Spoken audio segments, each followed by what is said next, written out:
With Fortnite being hands down the most popular game in the world right now, with millions and millions of players all around the world, it's bound to be mired in controversy at some point. There have been plenty of times where the developers of the game, Epic Games, pushed the boundaries as well as the envelope and found themselves in a sticky situation.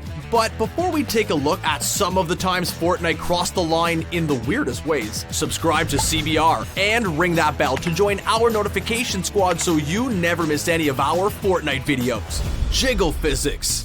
When we were first introduced to Season 6, we were really excited to see what happened to our favorite purple cube, Kevin. But some players were really excited for other reasons. If you purchased the Battle Pass Season 6 like we're sure you did, then you noticed right away that the Calamity Skins assets are front and center. Not only that, but as SMG Princess shows us, she comes with extra physics for a pair of those assets. Yup. We're talking about her boobs. While this got plenty of tweens, teens, and even adults salivating at the sight, Epic Games didn't put these physics into the game on purpose. They were actually shocked to see these physics in the game and literally had no idea where they came from. Whatever the case may be, they somehow found a way to accidentally end up on the Calamity skin. Well, whoever did put the physics in, whether it was on purpose or by accident, probably ended up getting fired for what we think is the stupidest reason of all time. We understand the game is for kids, but settle down, people. They're only jiggly physics. It's not like there's nudity or anything. Either way, it's good that Epic Games fixed things because the community was being a little ridiculous with this controversy, if you could even call it one. Addiction and violence. A Current Affair, or ACA for short, is an Australian TV program that airs on weeknights. It talks about, you guessed it, current affairs. And of course, one of these affairs was Fortnite, the video game sensation sweeping the nation. Well, the entire world actually, but that rhymed, so we went with it instead. You know exactly what ACA decided to talk about. That's right, video game addiction and violence. Honestly, in terms of addiction, they're not wrong. What really grinded our gears is the violence part. There's no blood and gore in Fortnite. Absolutely none. Sure, you have to swing your pickaxe at players, fire a gun, and kill your opponents until you're the last one standing, but it's done in a fun and cartoony way. No one becomes aggressive by playing Fortnite. They become aggressive because all the BS that happens to them while playing. It's completely normal. Court battles. We're sure Epic Games has been in the courthouse more than they'd like to, that's for sure. It all started almost a year ago when Epic Games noticed there were thousands of cheaters and had to do something to stop it. They found evidence of a 14-year-old Fortnite player cheating and decided that banning him wasn't enough. They went ahead and sued the minor. Sure, cheating is awful and you shouldn't do it, but is it really worth taking someone to court over this? Why didn't they just ban his IP address instead? It would have been a simple solution to a big problem. Anyway, when the dust settled, the 14-year-old can't get involved in selling or producing cheats anymore, and if he's caught doing so, will have to pay a $5,000 fine. This led to Epic Games purchasing the anti-cheat firm Camu just this October. It wasn't the first time Epic Games went to court either. They were even sued by Bluehole, the developers responsible for PUBG, for essentially being a copycat of their game, since Fortnite was built on the same Unreal Engine 4 as PUBG. PUBG is considered by many to be the pioneer of the Battle Royale craze, but the result of the lawsuit was a draw. If we were Epic Games, we'd want to stay out of court for as long as we can. A reason for divorce. While most Fortnite players are kids, believe it or not, there are some adults who play Fortnite as well. Some of these adults are even married. Yeah, it's hard to believe you could actually have a social life while being a hardcore gamer, but trust us, it's actually a thing. If you'd rather play Fortnite than spend any time with your wife, then you might be slowly working your way into divorce territory. And that's exactly what happened for over 200 couples in the United Kingdom. Yeah, That's right, over 200 couples in the UK have said that Fortnite is the reason for their divorce. Not cheating, not financial issues, but Fortnite. Well, in the end, you have to give your spouse some attention, and choosing Fortnite over them isn't going to fly with anyone. These guys should have tried to get their wives into Fortnite too. Then they would have been one happy family. But nope, they had to hog Fortnite and leave their wives by the wayside. Mobile favoritism.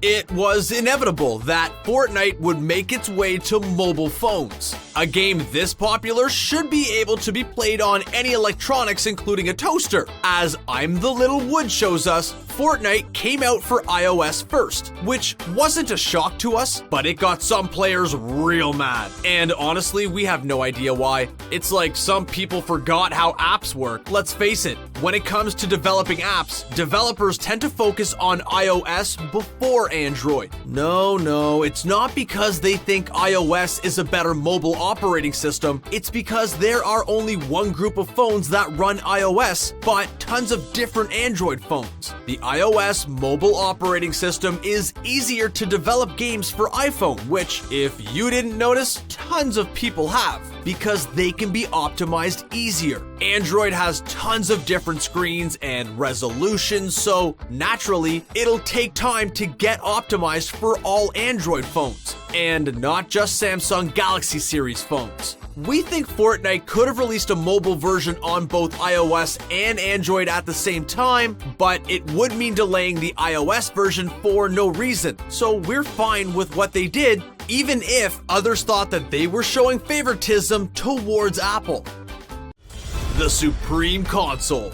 Mobile favoritism is one thing, but console favoritism is another. Say what you want about the Xbox One and Nintendo Switch, but the PS4 gets special treatment for some reason when it really shouldn't. They got the Blue Team Leader skin, which PS Plus subscribers could earn as a part of the PlayStation Plus Celebration Pack, but nothing of the sort was released on Xbox or Switch.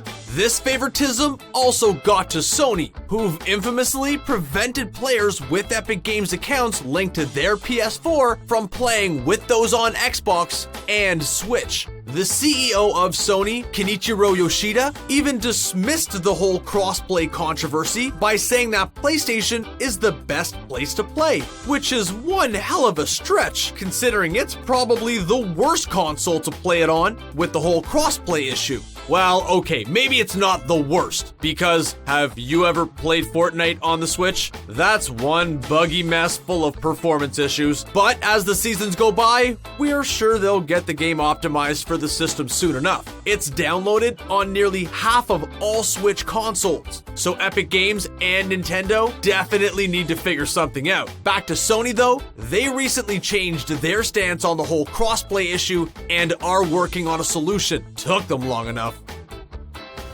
Re-releasing skins.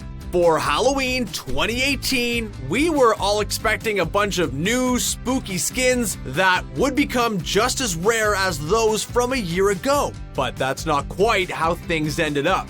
While we did get some awesome new skins like Hollowhead and Jack Gordon, we also got some re-released items like the Skull Trooper skin and the Reaper pickaxe, which ticked some players off. And we mean really ticked them off.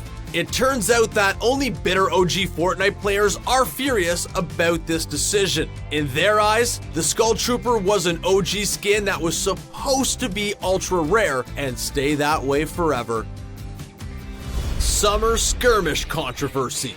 Fortnite sure loves their skirmishes. It's a chance for all players to show off their skills and win a grand prize. You get points for finishing in the top 10 of a game and getting 3 or more eliminations. So it encourages players to get kills and earn a victory royale instead of hiding.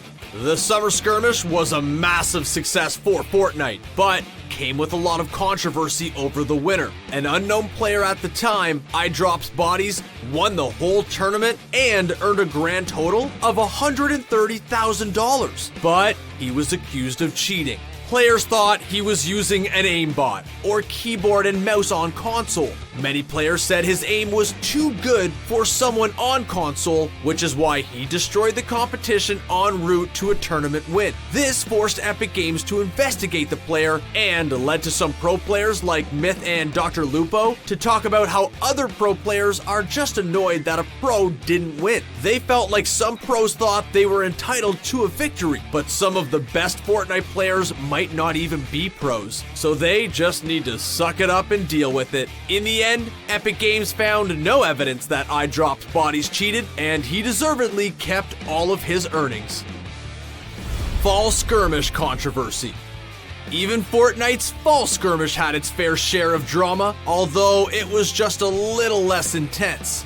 The FaZe clan is one of the most popular Fortnite pro teams in the world, and Tfue is a member of their team. You may have heard of him. He's pretty damn good, but he wasn't involved in this cheating scandal. FaZe clan members Nate Hill and Funkbomb were playing a game of duos together when Funkbomb was knocked down and eliminated for good. Since this is a tournament with prize money on the line, players are expected to mute their mics after their elimination so they don't give their teammates any extra information about what's going on in the game. Clearly, Funkbomb did not get the memo, as he was giving Nate Hill the location of players despite having to either be completely silent or not say anything game related. Now, to his credit, Funkbomb did say what he was doing was probably cheating and stopped immediately, but it was too late. The damage had already been done, and they were both disqualified from the tournament. Many players called Funkbomb out and wanted him to be banned from all tournaments everywhere. But that's a huge overreaction, and we're glad Epic Games thought so too. Hidden Symbol. Fortnite tries to be a game that appeals to each and every one of us by being set in a world that looks and feels like a cartoony version of our own. But sometimes, people notice some off-putting things. Ethan made this symbol in the game, and it looks exactly like the one we saw on plenty of German flags back in World War II. We don't blame Ethan for bringing this to our and Epic Games' attention, because things cannot be fixed unless someone notices they're messed up in the first place. But we just don't like it, and we don't want to see it. Now, obviously, this symbol was accidentally put into the game. We're not going to come up with some ridiculous Epic Games conspiracy theory because there's just nothing there. The lines most likely show up because they just appear when you edit a piece of metal that way for whatever reason.